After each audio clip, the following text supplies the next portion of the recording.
It took me 3 months, but I watched all 32 seasons of The Simpsons that are on Disney+. Here are my thoughts. Hi, I'm Sydney, and welcome to my Flock and Squawk. I make videos on whatever I so choose, and today I'm just gonna talk about my experience watching all 32 seasons of The Simpsons. So I grew up with The Simpsons kind of infrequently, here and there.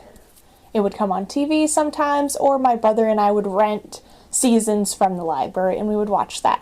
Namely, I feel like the Treehouse of Horror episodes were probably the most familiar to me. And I sort of,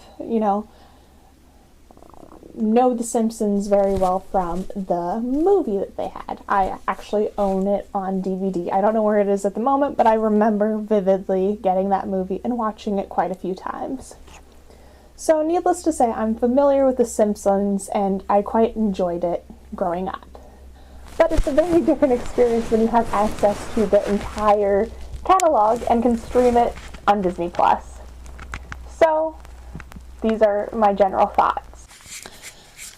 First off, unlike a lot of people, I personally watching the episodes straight through, and by straight through I mean Monday through Friday, 8 to 4:30, as I was teleworking. Sometimes I would, stop a day or so, but I generally had it on from the moment I started work till the moment I closed up shop for the day through lunch. So I got through quite a bit of this series in a day. But like I said, it took me 3 months of watching to get through 32 seasons of The Simpsons. And I even rewatched the movie when I did this. So, yes, quality does change over time, but if you're watching it streaming straight through like I did, at least for me, the enjoyment and the quality of the episodes did not seem to dramatically decrease over time. There are things that are obviously not cohesive if you watch it that way because no one ages. Every, few years and technology updates, all of a sudden the kids have technology that they did not have in the early seasons, which I feel is appropriate. It's a TV show. It's not necessarily meant to be realistic. They rework Marge and Homer's backstories to sort of make them the appropriate age as they would be for modern times. So if they were their age now, their backstory and growing up would be the 80s, whereas in the 80s it would be further in the past, like it shows. So things do progress, and it's noticeable, but the quality and enjoyment of the episodes, for me at least, on a base level, quality, animation-wise, does kind of increase, because the first season is fairly rough. The characters are not as, stuck to a straight model. So, quality overall, I feel doesn't necessarily decrease with time.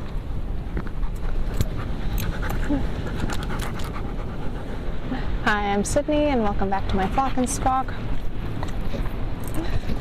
So I was editing this video, and I realized that there was a lot more that I had to say.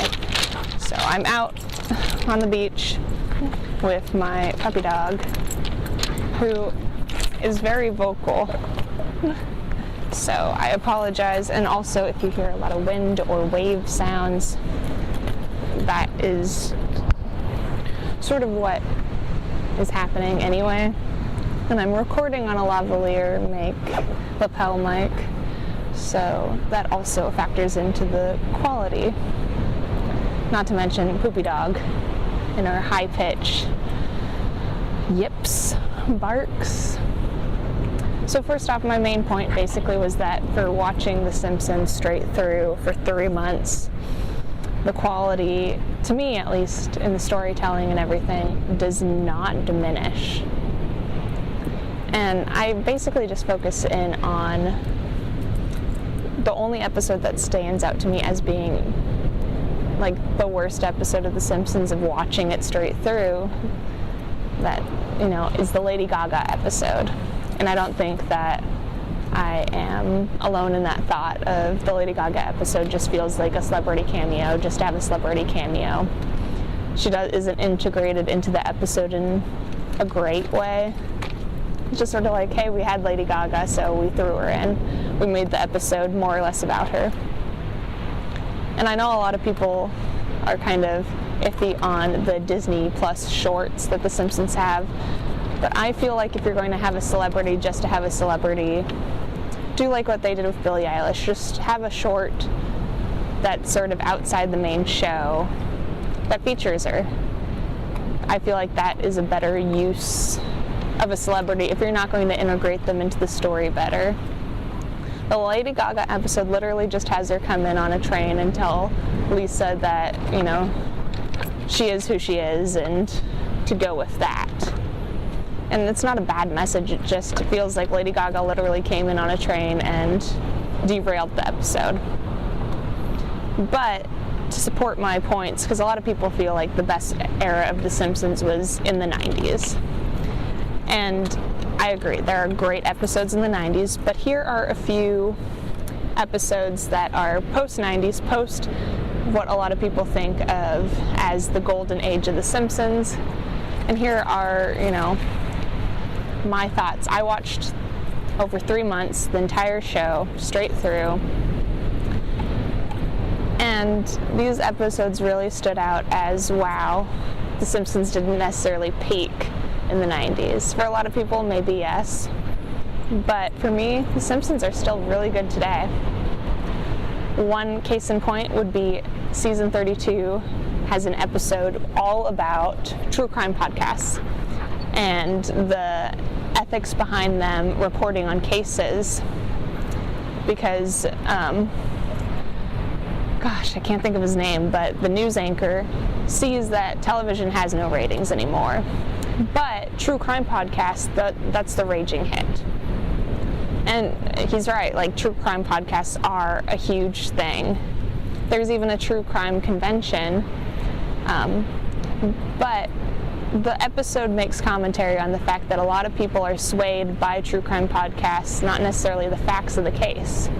They're swayed into thinking sort of the angle that the podcast might go on, or the story that it weaves, and not necessarily the facts. So much so that in the episode, Abe Simpson, who is the center of the true crime case, believes that he might have actually committed a crime, because he, as a senile old man, can't remember necessarily the events of what took place.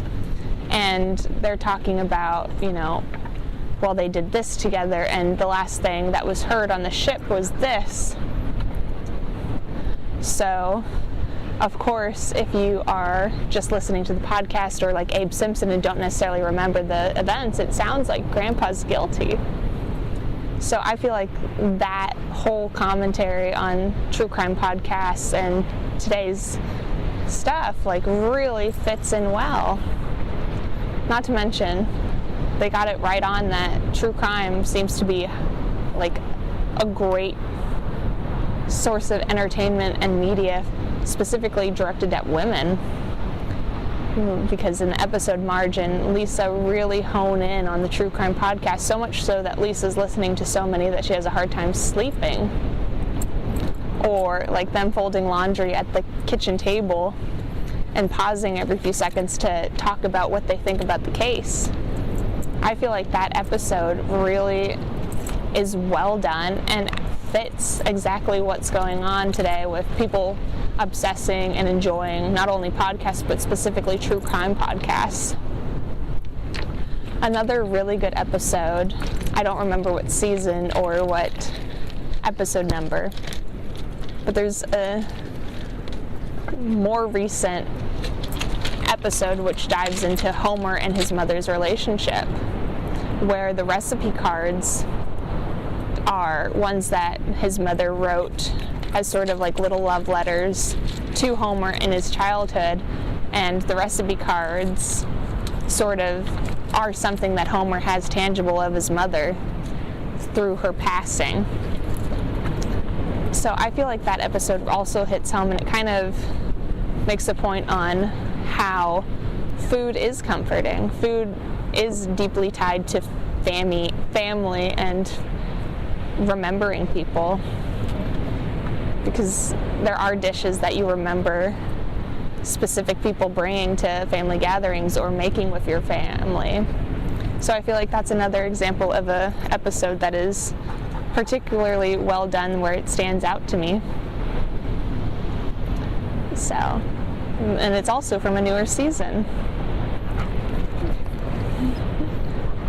And then, I mean, it's hard for me to think off the top of my head, because at least for me, the most recent season is the most at the forefront of my mind, because I haven't gone back and rewatched some of the other episodes. But in season 32 again, there is an episode where Skinner and Chalmers go to a teacher convention, and it is basically a road trip of two guys who hate each other. Well, Chalmers kind of hates Skinner because he is sort of a suck-up, but just an episode where these two people who don't necessarily get along come together and try and get to Chicago, I believe. And I think it's very well done. I do think that it isn't necessarily the funniest Simpson episode in terms of straight comedy, but it is really funny, like in the bed and breakfast they go to, because Skinner has, you know, gone to so many bed and breakfasts with family, well, his mother, that he like fits in perfectly. He knows what to say. Like, he gave a manicure to a judge who helped like gift them her car for the road trip.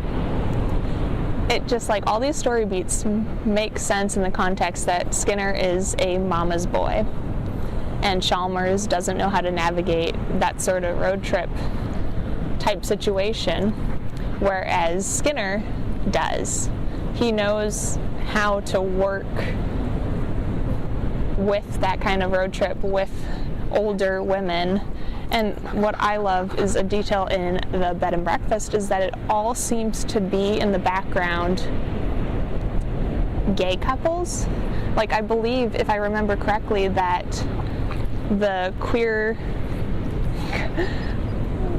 music teacher from the elementary school, Lisa's music teacher, he, I believe, is in the background. Like, all of the couples seem to be homosexual, which makes Skinner and Chalmers sort of fit in, but I feel like that in itself isn't funny, but it's an interesting kind of funny detail in the idea that bed and breakfasts are sort of a safe haven, and I'm getting tangled up by my puppy, so just like half a second there. But like that little detail, and there's so many elements in The Simpsons that have, like, things have been done, but they're still bringing out things that are contemporary and make sense. Like back in the first episode of the season of The Simpsons ever, season 1, episode 1, it's a Christmas episode, they depict a family who has no money at Christmas, where this could be like a breaking point for a lot of people of, like, they give up. They're like, well, no presents, no nothing, we failed, we have no savings, no Christmas is happening this year, the children are disappointed. But instead, Homer gets a second job as a Santa. He tries to keep it a secret. He offers to do the Christmas shopping to not break the illusion of Christmas for his children. Obviously, Bart finds out that he's a mall Santa and that you only get $13 after all of the stuff that gets taken out of your paycheck as a mall Santa in that episode. But he still tries to make it better for his family. And that is, like, they end up getting a dog, a free mutt. Well, not necessarily a mutt, but a free Santa's Little Helper dog. In a lot of ways, that episode is timeless still. yes, maybe the true crime episode won't be so timeless from season 32, but it could be. Podcasts seem to be here to stay for now, and whether or not it's a podcast or other type of media, like the commentary on telling a story versus telling the facts and swaying people's opinion based on that, is a timeless thing. So those are just some episodes off the top of my head that I feel like better gives my point of, I think quality is pretty consistent throughout The Simpsons. If I think of another episode that is worthwhile of adding in, instead of just saying how terrible I feel like Lady Gaga episode is, then I will insert it here. But basically, I feel like The Simpsons has not decreased in quality over 32 seasons that are on Disney Plus. I have not watched season 33 because it is still airing as of this moment, or at least not on Disney Plus. So I feel, yeah, that's basically my main point. I'm going to send you back to when I initially filmed this and talking about my distaste of the Lady Gaga episode. And yeah. But the Lady Gaga episode just doesn't feel right. It doesn't fit in as well as other episodes feel like they fit in. To me, that is the only episode out of 32 seasons on Disney Plus that stood out as like, this one sucks for me. And like I was going in for just like base level enjoyment. If it's funny, if it, is a story that can just like keep your attention, and like if it feels like The Simpsons. And the Lady Gaga episode didn't really feel correct. Like it doesn't feel like a Simpsons episode. So that, like, watching 32 seasons over 3 months, if that's only one episode out of over 600 episodes that stood out as being like, this one kind of sucks, I feel like, yeah, The Simpsons have made it. Obviously, people feel like there is a point where quality changes. But for me, if you're just watching the show straight through streaming, binging, there isn't necessarily a noticeable point. You can change where you can kind of see where voices and stories and things are shifting and changing. But it doesn't feel like there's a point where it's like, this is just gone off the track. Things are declining. This is not correct. This doesn't feel like The Simpsons. If you watch it like that, there isn't like a direct point. It's just that, for me at least, that one episode just really stands out as like poor. So, that being said, that's sort of my thoughts on watching 32 seasons of The Simpsons over the course of 3 months. So, yeah, that's my main takeaway, is that the Lady Gaga episode was the worst, but The Simpsons, like, for me, still holds true. Still is good. Still is highly enjoyable, even in a binging format, because these episodes did not release all at once like a Netflix drop. And so to have them be where you can watch them all the way through in a binging type on Disney Plus and it work, I feel like that's great. I feel like The Simpsons is still good quality even 32 seasons later. I'm looking forward to watching season 33 when it finally comes on Disney Plus, and that might be a totally different story of like, yeah, this kind of sucks, but at the moment, really highly enjoyed my 3 months of watching The Simpsons. So if you enjoyed this video, let me know in the comments below. If you want to hear more from me, feel free to subscribe. I just sort of make videos on whatever I want. So thank you for flocking and squawking with me this time, and I will see you next time.